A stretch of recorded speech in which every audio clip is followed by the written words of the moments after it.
जनाब इमरान मीर साहब मौजूद हैं।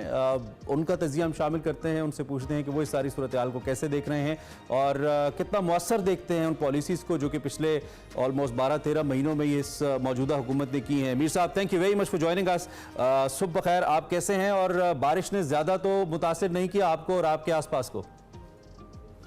जी, बस घर के अंदर से बैठ के नज़ारा कर रहे हैं और जाहिर है अभी तो बाहर नहीं निकले, लेकिन बारिश सुबह से फजर के टाइम से शुरू है और काफी लंबी झड़ी लगी हुई है।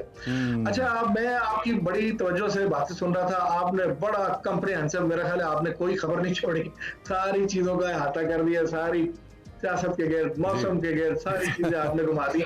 लेकिन अगर आप मुझे इजाजत दें तो मैं थोड़ा सा आपको एक आज बहुत बड़ा तारीखी हवाला है, मैं उससे बात करना शुरू चाहूंगा।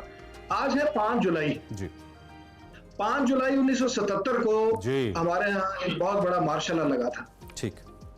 जनरल ज़ियाउल हक ने उस वक्त की जो मुंतखब हुकूमत थी ज़ुल्फ़िकार अली भुट्टो की, उसका तख्ता उल्टा था और वो फिर वो बल्कि वो हम किताबों में वो पढ़ते थे, उसका ऑपरेशन का जो नाम दिया गया इंटेलिजेंस एजेंसीज के पास, उसका नाम था ऑपरेशन फेयर प्ले। बुक्स लिखी गई तो इसके ऊपर। अच्छा, वो ऑपरेशन फेयर प्ले हुआ जी कि चूंकि आपस में पीएनए की जो पाकिस्तान नेशनल अलायंस था, जिसमें बहुत सारी उस वक्त जमातें थी, भुट्टो साहब के मुखालिफ उन्होंने इलेक्शन लड़ा था और गालिबन मेरे ख्याल 200 या 216 सीटें थी जो उस वक्त की असेंबली थी, जिसमें से ज़ुल्फ़िकार अली भुट्टो जो थे 70 के इलेक्शन में जब हुए तो वो 155 सीटें ले गए और पीएनए के हिस्से में आई है 36 सीटें। और फिर जाहिर फसाद पड़ गए, उन्होंने कहा जी ये तो बहुत बड़ी धांधली हो गई है और फिर वो लंबा चला, वो एक तारीख का हिस्सा है। वो आपस में इतने फसादात हुए, कर्फ्यू लगे, हंगामे हुए। मैं भी उस वक्त मतलब इतनी शौरी होश में था कि वो सारी चीजें अपनी आंखों के सामने देखी। तो ये सारी चीजें तो ये अरसा तो बहुत हो गया मीर साहब, लेकिन एक बात से आप अग्री करेंगे कि वो नाजुक मोड़ जो था, वो नाजुक मोड़ अभी तक उधर ही है। आई मीन हम उसी सर्कल में घूम रहे हैं। मैं यही कहने लगा था कि देखें, उस बात को अब 46 बरस गुजर चुके हैं। 1970 में जनरल ज़ियाउल हक आए, उन्होंने कहा कि चूंकि मुल्क में हालात बड़े खराब हैं, नाजुक मोड़ है। उससे पहले देखे ना, 6-7 साल पहले मुल्क 2 लख्त हुआ था। 1971 में मुल्क 2 टुकड़े हो गया था, मशरकी पाकिस्तान हमसे अलग होकर बांग्लादेश बन गया। और ये जाहिर है ये सारी चीजें थी। जब इतनी बड़ी फिर वो तहरीक खड़ी हुई, मुल्क के अंदर फसादात शुरू हो गए, जलाओ घराव हुआ और उन्होंने कहा कि ये चूंकि मुल्क इस तरह तो नहीं चल सकता, तो उन्होंने आइन सस्पेंड कर दिया। उन्होंने कहा जी कि ऐसा है कि मेरा तो कुछ सियासत में इंटरेस्ट नहीं है, तो मैं 90 दिन के अंदर इंतखाबात करवा के और ये सारी चीजें आप संभालें, सारी सियासी बातें। और फिर हुआ ये कि वो 90 दिन जो है वो फिर 11 साल तक नहीं आए। वो 1000 मतलब जो इलेक्शन पहले गैर जमाती इंतखाबात कराए वो 1985 में जाके कराए। तो कहने का मकसद है कि जब मुल्क के अंदर आपस में इंतशार हो, सियासी जमातें बैठ के बात ना करें ना, तो फिर उसके नताइज ऐसे ही निकलते हैं जैसे आज हम 46 साल के बाद भी देख रहे हैं। आज को जिसे कहते हैं ना, तो खान साहब ने अभी भी इंटरव्यू में कहा कि मार्शल नहीं है, ये तो मार्शल से भी आगे की चीज है। तो वो जाहिर है जब सियासी जमातें बैठ के बात नहीं करेंगी, डायलॉग नहीं करेंगी कि भी किस तरह से इस मुल्क को लेके आगे चलना है, एक बुनियादी चीजों पे कंसेंसस तो होना चाहिए ना।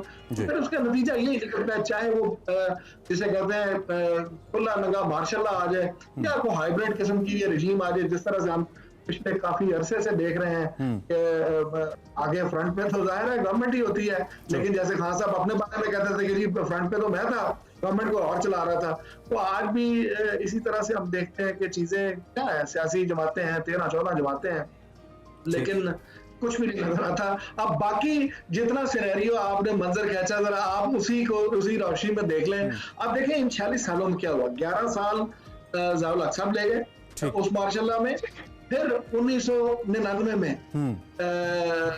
जो अक्टूबर 1999 में जनरल मुशर्रफ आ गए, उन्होंने भी कसर नहीं छोड़ी।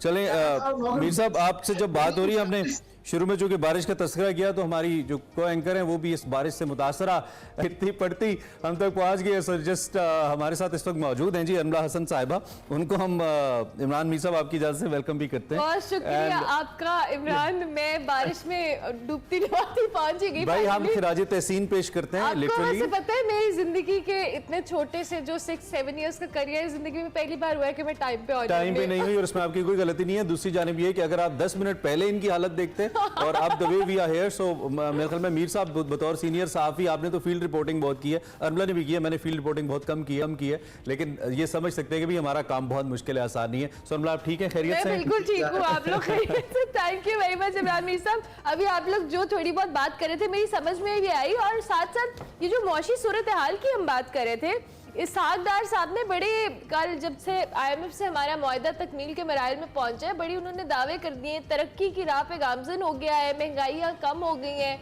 सब कुछ नॉर्मल हो गया है। क्या ये मुआहदे के एक दिन बाद सारी सूरत हाल अंडर कंट्रोल हो गई है, या ये सिर्फ हमारी खुशफहमी है या गलत फहमी है?